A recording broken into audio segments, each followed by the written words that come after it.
How's it going, guys? So I have a few reviews to catch up on. So the first thing I'll start off with is Don't Breathe, the new horror film that came out on the 26th, I believe.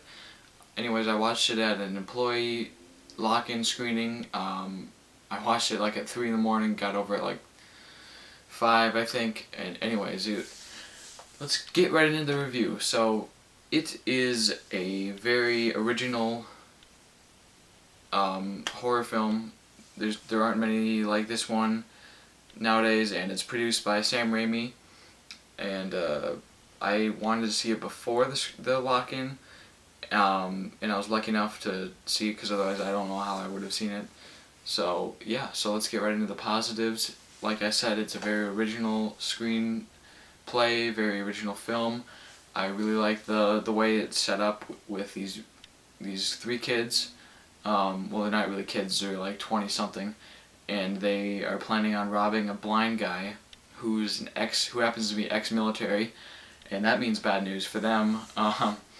So they get in there, and something happens to one of them, and then the blind guy like starts nailing up the house, locking all of them in so they can't get out without making a noise.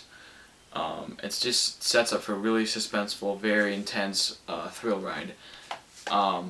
Definitely, the acting in this movie was fantastic all around. I didn't think the Dylan Minnette kid, I didn't think he'd be that good, but because he was in Goosebumps and some other, oh yeah, he was in Alexander and the Terrible, Horrible, No Good, Very Bad Day. He wasn't very good in either of those movies, but this one, well, those were kids movies. So this one, he did a pretty good job. I would say the blind guy did a very good job. Stephen Lang, I think he was in Avatar. He did a great job as the blind guy. He didn't have too many lines, but he did a very good job. The cinematography in this film is out of this world. Very intense, very cool angles, and the direction in this film really sets up a tense atmosphere that really gets you intrigued and very interested. Some very intense moments for sure.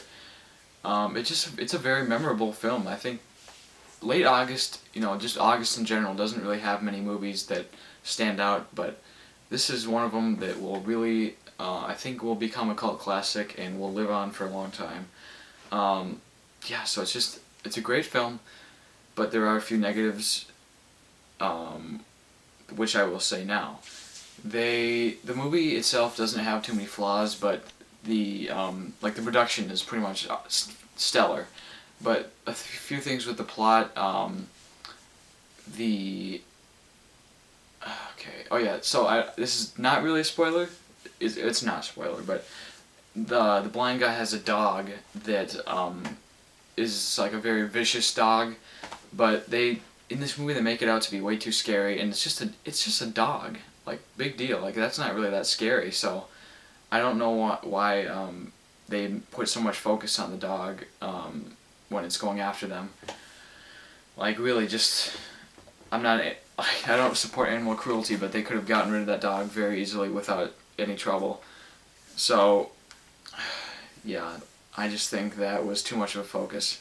And this isn't a negative because the ending of this movie is very, like, disgusting, but also very intense and very, like, original and mind-blowing. It's just a bit too, it's almost too unrealistic. I don't know if this would really happen in real life, but then again it might. There are some really messed up people in the world, so you never know.